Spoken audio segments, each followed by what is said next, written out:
আসসালামু আলাইকুম রহমতুল্লাহ। সবাই কেমন আছেন? আশা করছি সবাই অনেক বেশি ভালো আছেন। আপনাদের দোয়া আলহামদুলিল্লাহ আমি অনেক ভালো আছি। তো আজকে চলে গেলাম যমুনা ফিউচার পার্কে কিছু কেনাকাটা করবার জন্য, একটা শোরুম দেখার জন্য। তো যাওয়ার পরে যে অবস্থা হয়েছে, কেউ যদি পাগল হইতে চায় তাহলে তার জন্য যমুনা ফিউচার পার্কে যথেষ্ট। কেউ যদি চান আমি একটু পাগল হব, তাহলে আপনি যমুনা ফিউচার পার্কে যেতে পারেন। তাহলে আপনার আর বিয়ে করাও লাগবে না, বিয়ে করা ছাড়াই আপনি পাগল হতে পারবেন। কারণ যমুনা ফিউচার পার্কে আপনি গেলে এমনিতেই পাগল হয়ে যাবেন, আলাদাভাবে আর কোনো কিছু করা লাগবে না।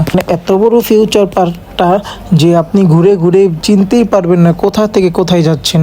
যেখানে যাই খালি সিঁড়ি, যেখানে যাই খালি সিঁড়ি। আমার মনে হয় যমুনা ফিউচার পার্কের ওনার যিনি, মালিক যিনি, তিনি এই জন্য এতগুলো সিঁড়ি দিয়েছেন যাতে আপনি হারিয়ে গেলে সোজা সোজা নিচে চলে আসতে পারেন আর এসে বের হয়ে যেতে পারেন, যাতে আপনার কোনো কষ্টই না হয়। তো যাই হোক, তারপর আসলাম, আসার পরে ক্লান্ত হয়ে গেছি খুঁজতে খুঁজে। তারপরে জুতার দোকানটা পেয়ে গেলাম, জুতা দেখতেছি আর মানুষ নিয়ে গেছে, জুতা তো হের পছন্দ হয় না। তারপর জুতা দেখতে দেখতে হরণ হয়ে গেলাম। তারপর একটু পানি অ্যান্ড কফি খাওয়ার জন্য একটা দোকানে চলে আসলাম। তো এখান থেকে আমরা পানি খাবো অ্যান্ড কফি খাবো। তো কফি নিয়ে নিলাম, সাথে পানিও। তো জীবনে তো বুঝাই যাচ্ছেন আমি কি সিঙ্গেল না মিঙ্গেল। আপনারা একটু কমেন্ট করে আমাকে স্মরণ করিয়ে দেন আমি কি আসলেই সিঙ্গেল না মিঙ্গেল। দেখেন, দুই হাতে দুইটা কফি, এখানে একটা পানি। জীবনে কোনোদিন মিঙ্গেল হয়েন না ভাই, তাহলে বড় সমস্যায় পড়বেন। এদিক দিয়ে সে মনে করে হেলমেটটা ফালাইয়া দিল আর হেলমেটটা ভেঙে গেছে। তো হেলমেটটা যেহেতু আমি ফালাই না, এই জন্য আমার কোনো চিন্তা নাই আর আমাকে কেউ কিছু বলবেও না। সে ফালাইছে, হয়তো তাকে তো ভাইয়া কিছু বলবে না, এই জন্য আমিও ভাইয়াকে মজা করে জানাইয়া দিলাম। তারপরে যাক হেলমেট লাগাই এখন যাইতেছি। এই দেখেন, এখন তো মনে হইতেছে একদম 100তে 100 আমি মিঙ্গেল মানুষ। কারণ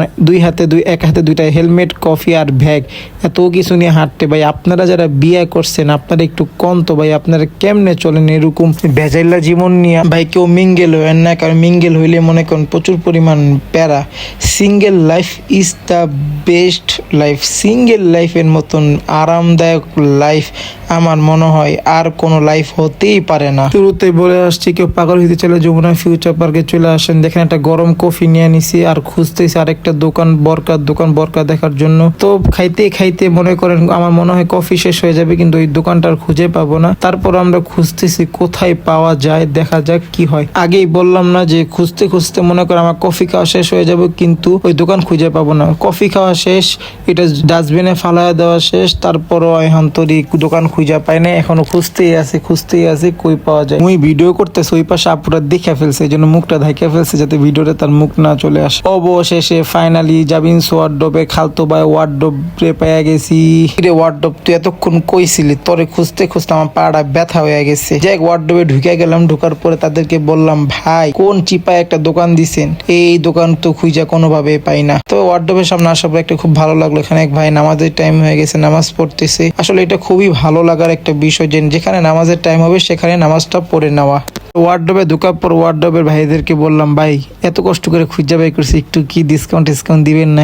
অবশ্যই ভাই দিব, কেন দিব না। তো পরে ওয়ার্ডরোবে ঢোকার পর একটা কি শুনলাম জানেন? ওয়ার্ডরোবে ঢোকার পর শুনি এই ওয়ার্ডরোব নাকি বলে আমাদের মিরপুরে আছে। তখন কনি কথাটা শুনলে মেজাজটা কেমন লাগে। যাই হোক, তারপর বের হয়ে আসলাম, আসা ওদের সাথে দেখা হইলে ওরা কি সুন্দর দুষ্টামি করতেছে। এই লালটা কিন্তু আসল টেডি, বাট ওইটা কিন্তু ওনারা সাজাইয়া রেখে দিছে শোরুমের সামনে। তো পাগল হয়ে এখন বাসা যাওয়ার পালা। তো এখন বাসা চলে যাবো। আর আজকে ভিডিও পর্যন্ত।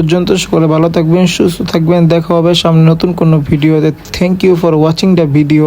আল্লাহ হাফেজ।